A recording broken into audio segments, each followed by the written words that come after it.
આપણે daily answer રાઇટિંગના જે initiative ચાલે છે એની અંદર 7મા દિવસમાં જે રિપોર્ટ હતો એના વિશેની આજે આપણે ચર્ચા કરીશું. એકવાર પોઝ કરી અને રિપોર્ટને વાંચી લો એટલે તમને થોડોક આઈડિયા આવી જાય. રિપોર્ટમાં તમને પૂછેલું શું છે કે ઇલેક્શન કમિશન ઓફ ઇન્ડિયાએ તમને ઓફિસર ઓન સ્પેશિયલ ડ્યુટી નિમેલા છે અને તમને કીધેલું છે કે તમારે સિટીઝન્સ મેક્સિમમ આવી બહાર નીકળી અને વોટ કરે એના માટે અવેરનેસ માટેના સ્ટેપ્સ લેવાના છે.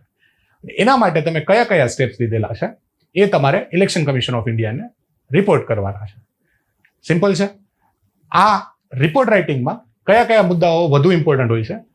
પેલું છે સ્ટ્રક્ચર, ફ્લો, કન્ટેન્ટ અને પ્રેઝન્ટેશન. આ બધા મુદ્દાઓ આપણે ઇવેલ્યુએટેડ કોપીઝ છે એના થ્રુ આપણે થોડીક સમજવાની કોશિશ કરીએ. અહીંયા આ કોપીમાં જોઈને તમને શું વિચાર આવે છે? 5-6 ભૂલો છે જે એ મારે તમને કહેવી છે કે પહેલી વસ્તુ તો એ કે જે આપણે લખી અને એમણે પોતાની જ કન્ટેન્ટ માટે આટલો સ્પેસ છે એ વેસ્ટ કરેલી છે, એટલે એ ના થવી જોઈએ. બીજી વસ્તુ કે એમણે જે પેરેગ્રાફ લખેલો છે એ પોણા પેજમાં એમણે એક પેરેગ્રાફ લખેલો છે. મિનિમમ એક પેજની અંદર 3 પેરેગ્રાફ મિનિમમ આવવા જોઈએ અને ઇન્ડિવિજ્યુઅલ આઈડિયા માટે ઇન્ડિવિજ્યુઅલ પેરેગ્રાફ હોવો જોઈએ. આના સિવાય ક્વેશ્ચન મેં પોઝ કરાવીને વાંચાવડાવ્યો હતો. એનું રીઝન એ હતું કે આમણે ક્વેશ્ચન વ્યવસ્થિત સમજેલો જ નથી. હવે તમે વિચારો છો કે આમણે લખેલું છે કે I am on a special duty in Gandhinagar primary school. તમે વિચારો કે ઇલેક્શન કમિશને તમને નિમેલા છે ઓફિસર ઓન સ્પેશિયલ ડ્યુટી અને તમે એક પ્રાઇમરી સ્કૂલમાં જવાના છો. બીજી વસ્તુ કે તમને તમારું કામ શું હતું કે તમારે અવેરનેસ ફેલાવવાની હતી કે મેક્સિમમ લોકો વોટ કરવા માટે આવે. અહીંયા તમારે લીકર છે, મની એક્સચેન્જ થાય છે એ રોકવા માટે રાત્રે જવું એવી કઈ જરૂર હતી તમારી? તમારું કામ જ નથી, એ તમારે શું કરવાનું હતું? જો આ વસ્તુ એટલા જ માટે કે ક્વેશ્ચન જરા તમે પ્રોપરલી સમજ્યા નથી. અને આમની કોપી તો હજી ઘણી સારી છે, બરોબર. આના સિવાયની તો ઘણી કોપી છે કે જે બતાવવા લાયક નથી. અને આ કન્ટિન્યુ ડેઇલી આન્સર રાઇટિંગ લખે છે ટેલિગ્રામમાં આપણે જે ચાલુ છે ને એના થ્રુ એમનામાં સુધારો બી ઘણો આવવાનો છે. પણ અહીંયા મારે એ કહેવાનું કે તમે ક્વેશ્ચન સમજ્યા નથી એટલા માટે તમે આડાવડા ક્યાંક ભટકી ગયા છો. એ વસ્તુ આપણે નથી કરવાની. આપણે ટુ ધી પોઈન્ટ ક્વેશ્ચન જે પૂછેલું છે એની ડિમાન્ડ શું છે એ દર્શાવવાની છે. અને ડિમાન્ડ ઉપરથી મારે તમને બીજી વસ્તુ કહેવાની કે તમને હજી અગેન હું ફરીથી કહું છું કે ઇલેક્શન કમિશને તમને નિમેલા તમે ઓફિસર ઓન સ્પેશિયલ ડ્યુટી છો. તમે વિચારો છો કે તમે નાઇટ ઓફ સ્લોટર એવું શબ્દો યુઝ કરો છો કે કતલની રાત. એમ કતલની રાત આવા શબ્દો યુઝ કરશો, આવી ભાષા યુઝ કરશો કે ફોક ડિયોર શું લખેલું છે એ ખ્યાલ નથી. તમે ઓફિસર છો. જ્યારે આપણે ઇન્ટરવ્યુમાં ઓફિસર્સ લાઈક ક્વોલિટીની વાત કરતા હોય તો અહીંયા તમારે ઓફિસર્સ લાઈક લેંગ્વેજ બી યુઝ કરવી પડે. તમારી લેંગ્વેજ ટપરી ઉપર બેઠેલા જે ચાય પીને એકબીજાની યારે આર્ગ્યુમેન્ટ કરતા હોય એવી ના હોવી જોઈએ. તમારી લેંગ્વેજમાં થોડુંક તમે ફોર્મલ છો, તમારે તમારા સુપિરિયરને રિપોર્ટ આપવાનો છે, તમારી લેંગ્વેજ એ પ્રમાણની હોવી જોઈએ. ના કે તમે કોઈ 4 રસ્તે બેસીને તમે વાત કરતા હોય એવી રીતે છે ને તમે લખી શકો, બરોબર. એના સિવાયનું લાસ્ટ સેશનમાં મેં તમને ડિસ્કસ કરેલું હતું કે તમે ગમે ત્યાં રેન્ડમલી તમે કોઈ પણ શબ્દને કેપિટલાઇઝ ના કરી શકો. એ ગ્રામેટિકલ એરર છે. કેપિટલાઇઝ ક્યારે થાય? ખાલી 2 કન્ડિશનમાં. ફર્સ્ટ કન્ડિશન કે જ્યારે સેન્ટેન્સની શરૂઆત હોય ત્યારે, અને બીજી કન્ડિશન કે પ્રોપર નાઉનનો યુઝ કરતા હોય તમે ત્યારે. પ્રોપર નાઉન એટલે શું? કે જે પ્રોપરલી કોઈ ઇન્ડિવિજ્યુઅલને નામ આપેલા હોય, જેમ કે રાહુલ છે, ફોકસ લાઈવ જીપીએસસી છે, કે હિમાલયા છે, ગંગા છે, ગુજરાત છે. આવા શબ્દો જ્યારે તમે યુઝ કરો ત્યારે જ તમે કેપિટલાઇઝ કરી શકો. એમનેમ રેન્ડમલી કોઈ પણ શબ્દને કેપિટલાઇઝ ના કરવાના. આમાં સાથે સાથે તમારા લોકોની એક કમેન્ટ બી હતી કે કેટલી મિસ્ટેક્સ ઇગ્નોર થઈ શકે, કે કેટલી મિસ્ટેક્સ ચાલી શકે. થોડી ઘણી ગ્રામેટિકલ એરર ચાલી શકે, પણ તમે આટલા મોટા બ્લન્ડર કરો છો એટલા જ માટે તમને માર્ક્સ ઓછા આવે છે. અને આ વસ્તુ જ આપણે સુધારવાની છે. આવી નાની નાની બાબતથી જ તમારા માર્ક્સ સુધારવાના છે, એની જ પ્રેક્ટિસ તમારે કરવાની છે. ચલો ફરી હજી એક આપણે કોપી જોઈને ટ્રાય કરીએ સમજવાની. હવે અહીંયા શું છે એ જોઈએ. અહીંયા 2 મેઇન વસ્તુ ફોકસ પર લાવવાની છે.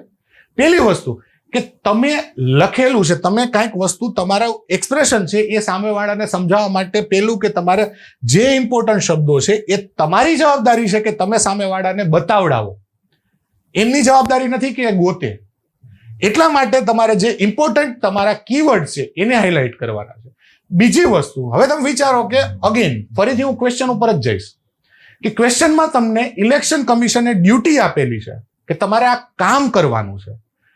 તમે ઇલેક્શન કમિશનને એવું કહો છો કે create drama society in various cities કે ક્રિએટ અવેરનેસ કેમ્પેન. તમે સજેસ્ટિવ લેંગ્વેજ યુઝ કરો છો કે તમારે એવું કહેવાનું હતું કે મેં આ વસ્તુઓ કરી અને તમે એવું કહો છો કે આવું કરો. તમારે તમને એ કરવા માટે તો તમને નિમેલા હતા. હવે તમારું કામ શું હતું કે તમારે એ વસ્તુ કહેવાની હતી. એટલે જો અહીંયા એમણે એ વસ્તુ તો બરોબર લખેલી હતી, થોડુંક આમાં બી ક્વેશ્ચનને સમજવામાં થોડી ભૂલ થયેલી છે, એના કારણે બી થોડુંક વસ્તુઓમાં મિસ્ટેક્સ છે. પણ વધુ મિસ્ટેક કેમાં છે કે એમણે સમજ્યા નથી અને એમણે સજેસ્ટિવ લેંગ્વેજ યુઝ કરેલી છે. સલાહ આપેલી. તમારું કામ સલાહ આપવાનું નહોતું, તમારું કામ કરવાનું હતું અને એનો રિપોર્ટ આપવાનો હતો. હા, એવું લાગે છે કે શાયદ આમની લેંગ્વેજ ઉપર પકડ નથી, એટલા માટે એમણે ગ્રામેટિકલ એરર કરેલી છે અને એમણે એને કહેવાય એ માગે છે કે મેં આ કર્યું પણ છે ને લેંગ્વેજ એની સજેસ્ટિવ છે. એટલા માટે ભાર દઈને કહેવું કે રિપોર્ટ રાઇટિંગ હંમેશા માટે પ્રેઝન્ટ ટેન્સમાં ના હોય, બટ પાસ્ટ ટેન્સમાં હોય. કેમ? રિપોર્ટ એટલે શું કે તમે કોઈ ભૂતકાળમાં, પાસ્ટમાં તમે કોઈ ઘટના અનુભવેલી છે એની અભિવ્યક્તિ તમે અત્યારે કરો છો. અત્યારે તમે એની અભિવ્યક્તિ કરો, તમે એને લખો છો, તો તમે તમારો કાર્ડ કયો તમે વાપરશો કે ભૂતકાળમાં મેં આ વસ્તુઓ કરી. તો જો એમણે એવું લખ્યું હોત, હવે આમાં શું છે, ટેક આઉટ રેલીઝ એટલે કે તમે રેલીઝ કાઢો ના, એવું એમણે લખ્યું કે વી ટુક આઉટ રેલીઝ, કે અમે રેલી કાઢી, અમે ડોર ટુ ડોર કેમ્પેઇન કર્યું, અમે એના સિવાયના ડ્રામા. આમાં ગ્રામેટિકલ એરર તો ઘણી બધી બીજી છે, પણ એમણે ખાલી એવું કીધું હતું કે અમે ડ્રામાસ છે ને ઓર્ગેનાઇઝ કર્યા, પ્લેઝ ઓર્ગેનાઇઝ કર્યા, અમે ઇન્ફોર્મેશન આપી, અમે સોશિયલ મીડિયાનો ઉપયોગ કર્યો અને આ વસ્તુ કરી, તો એ જાયજ હતું. પણ અહીંયા ભૂલ અગેન એ જ છે કે ગ્રામેટિકલ એરર છે, સાથે સાથે સજેસ્ટિવ લેંગ્વેજ થઈ ગઈ છે. તમે સલાહ આપો છો, તમારું કામ આ નતું અને એટલા જ માટે માર્ક્સ આપણે ક્યાંક અટકી જઈએ છીએ. આવી જ નાની ભૂલો છે કે જે આપણે કરીને આપણને માર્ક્સ આપણા પોતે આપણે કપાવડાવીએ છીએ. એટલે આ ભૂલો ના થવી જોઈએ. હવે શું થવું જોઈએ એના ઉપર આપણે ફોકસ કરીએ કે કેવો મોડલ આન્સર હોવો જોઈએ. કે પહેલી વસ્તુ સ્ટ્રક્ચર તમને ખબર હોવું જોઈએ કે પહેલા ટાઇટલ, પછી પ્લેસ, ડેટ કે પ્લેસ, એ તમારે ડિસાઇડ કરી લેવાનું. બીજી વસ્તુ કે કન્ટેન્ટ કઈ રીતે તમારે કરવાનું. તો જો રિપોર્ટ છે તો રિપોર્ટમાં કઈ રીતે તમે કરી શકો. આઈધર યુ ચૂઝ કે I will express my experience in chronological manner, કે જે મેં એક્સપિરિયન્સ કર્યું છે એને ક્રોનોલોજીકલ મેનરમાં, કે જેમ કે સવારે આ થયું, સાંજે આ થયું, બીજા દિવસે આ થયું, ત્રીજા દિવસે આ થયું. Either you choose one format કે એવી રીતે કરી શકો, અને કાં પછી તમે ક્વેશ્ચનના અકોર્ડિંગલી તમે ડિસાઇડ કરશો કે ના, હું આ ક્વેશ્ચનમાં ક્રોનોલોજીકલ ઓર્ડર ફોલો નથી થઈ શકતી, આમાં હું અલગ અલગ રીજન વાઇઝ કરી શકીશ, તો એવી રીતે બી હું લખી શકું. પણ તમારે ડિસાઇડ કરવાનો છે અને લોજિકલ ફ્લોને તમારે પ્રોપર કન્ક્લુઝન આપવાનું છે, એને જસ્ટિફાય કરવાનું છે. બરોબર? તો એ કઈ રીતે કરી શકો, કયા મોડલ આન્સર છે આપણે જોઈએ.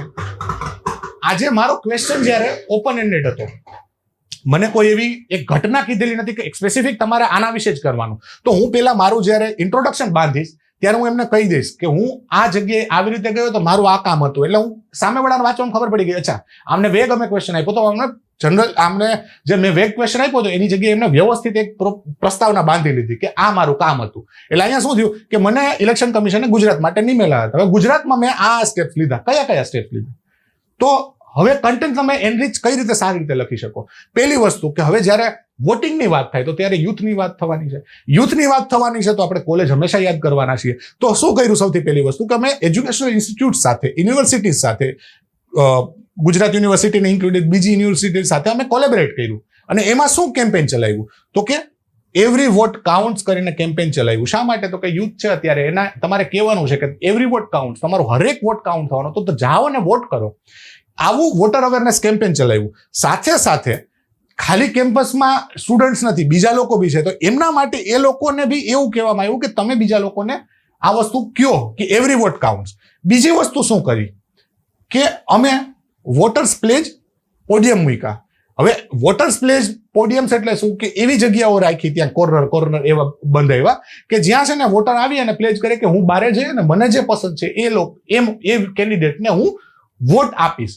તો પ્લેજ શું કરવાની છે કે મારે વોટ આપવો છે, એ પ્લેજ કરાવવા માટે મેં પોડિયમ્સ ઓર્ગેનાઇઝ કર્યા ઘણી બધી યુનિવર્સિટીઝ, ઘણી બધી જગ્યાએ. સાથે સાથે શું કર્યું કે સેલ્ફી પોઈન્ટ્સ બી લીધા. સેલ્ફી પોઈન્ટ્સમાં શું હતું કે હું સેલ્ફી પાડીને સોશિયલ મીડિયા ઉપર મૂકું કે હું જઈશ વોટ કરવા માટે, તમારે આવવું છે. તો આ વસ્તુઓ જો મેં હાઇલાઇટ બી કરી છે. રીઝન શું કે જ્યારે પેપર ચેકર હશે એ ચેક કરશે ત્યારે તરત એની નજર આ બધી જગ્યાઓમાં જશે. તો આ શું છે, મારી સ્ટ્રેન્થ છે, તો હું પેલા એ શો કરીશ. બરોબર, એટલે આવી વસ્તુઓ લખી. હવે વાત થઈ યુનિવર્સિટીઝની. હવે મારે બધા ઇન જનરલ બીજા લોકોને કહેવાનું છે. તો એમાં બી મેં શું કર્યું કે લોકલ એનજીઓઝ હતા એની યારે મેં કોલેબરેશન કર્યું અને શું કરાયું, એક મેરેથોન રન દરેક ડિસ્ટ્રિક્ટમાં મેં ઓર્ગેનાઇઝ કરાવી. ક્યારે કરાવી એ તમારે ડિસાઇડ કરવાનું છે, પણ મેં કરાવી. એની થીમ શું હતી? રન ટુ વોટ, વોટ માટે દોડો. એમાં મેરેથોનમાં બીજી વસ્તુ શું સારી કરાવી કે બધાને ટી શર્ટ આપ્યા. ટી શર્ટની અંદર સ્લોગન શું આપેલું હતું કે વોટિંગ ઇઝ માય રાઇટ, મારો રાઇટ છે, મારો અધિકાર છે અને હું એને એક્સેસ કરીશ. બરોબર, તો આ વસ્તુ મેં કરી જેનાથી અવેરનેસ ફેલાશે. અને આ મેં અત્યારે લખવામાં એ વસ્તુ હાઇલાઇટ કરી, શાયદ અહીંયા હાઇલાઇટ કરેલું છે પણ પ્રિન્ટિંગમાં શાયદ નથી થયું. બરોબર, બટ આવી વસ્તુઓને તમારે હાઇલાઇટ કરવાનું છે, આવા કન્ટેન્ટને તમારે હાઇલાઇટ કરવાનું છે. પછી નેક્સ્ટ શું થઈ શકે? અત્યાર સુધી મેં જે લોકો વોટ કરે છે એની વાત કરી. હવે ઘણા બધા એવા, આપણે યંગ કન્ટ્રી છીએ વર્લ્ડમાં, તો એવા બધા બી લોકો છે કે જે લોકો વોટ નથી કરી શકતા, પણ એમનો બી અધિકાર છે કે એમનો બી હક બને છે કે એ લોકો કંઈક કે અમારા માટે કરો. તો એના માટે મેં શું કર્યું કે ડિસ્ટ્રિક્ટમાં જો આ યુનિક આઈડિયાઝ છે, આવા તમે ઇમ્પ્લિમેન્ટ કરી શકો તમારા આન્સર્સની અંદર. તો મેં શું કર્યું કે 5 સ્કૂલ દરેક ડિસ્ટ્રિક્ટમાંથી પસંદ કર્યા અને શું કરાવ્યું, એક પોસ્ટકાર્ડ કેમ્પેઇન ચાલુ કરાવ્યું. અહીંયા બી અગેન અંડરલાઈન નથી આવી, પોસ્ટકાર્ડ કેમ્પેઇન ચાલુ કરે. એની અંદર શું કર્યું કે જે ચિલ્ડ્રન છે ત્યાંના સ્કૂલ્સના, એમની પાસેથી મેં પોસ્ટકાર્ડ લખાવડાવ્યા. કેમના માટે? સ્પેશિયલી જે ફાર ફ્લંગ એરિયામાં, જે દૂરદરાજના વિસ્તારોમાં, ટ્રાઇબલ એરિયાઝમાં, જ્યાં શાયદ જે નોર્મલ મીડિયા છે કે જે મેઇન સ્ટ્રીમ મીડિયા છે કે મેઇન સ્ટ્રીમ ચેનલ્સ છે એના થ્રુ નથી પહોંચી શકાતું, ત્યાં મેં પોસ્ટકાર્ડ મોકલીને અવેરનેસ કેમ્પેન ફેલાવ્યું કે જેમાં શું લખેલું હતું, એનું ટાઇટલ શું હતું કે what for my future. Children લખે છે કે મારા ફ્યુચર માટે તમે વોટ કરો. તો આવી અલગ અલગ વસ્તુઓથી હું મારા આન્સર્સને એનરીચ કરી શકું. આવું કંઈક વિચારવું પડે અને એ તમારી પાસે 40 સેકન્ડ છે કે તમે આવું વિચારો. આની સાથે આજે નોર્મલ બધા તો લખતા જ હોય છે કે આવી બેલેટ બસીસ કે જેમાં ઈવીએમ અને વીવીપેટના લાઈવ ડેમો થતા હોય એવી બસીસ દરેક ડિસ્ટ્રિક્ટમાં રન કરાવડાવી, દરેક ગામડાઓમાં રન કરાવડાવી. તો આવું બધું તો તમે લખતા હોય. આના સિવાયનું જે મેં તમને કીધું કે યુનિક બી તમે કંઈક લખી શકો, સાથે સાથે લોજિકલ ફ્લોમાં બી ચાલે છે. તમે ખુદ વિચારો કે અહીંયા ક્યાં તમને લોજિકલી એવું લાગે છે કે ના અહીંયા ક્યાંક બ્રેક મળ્યો. એટલે આવો આન્સર હશે તો તમને માર્ક્સ છે ને મેક્સિમમ મળશે અને તમે સારી રીતે તમે આગળ આવી શકશો લેંગ્વેજની અંદર. હવે એના સિવાયનું જે છેલ્લે જે બધા કહેતા હોય ને, બધા યુઝ કરતા હોઈએ કે સોશિયલ મીડિયા પ્લેટફોર્મ ઉપર મેં કેમ્પેઇન ચલાવડાવ્યું, ડિસેમિનેટ કરી. અને જો એક વસ્તુ એ કહેવાની હતી કે વોકેબ એવી યુઝ કરવાની કે જે ઓફિસર્સ લાયક હોય. જેમ કે જ્યારે વોટિંગ રાઇટને મારો અધિકાર ચલાવવો છે કે મારા અધિકાર, તો ત્યારે એમ નહીં કે આઈ વોન્ટ ટુ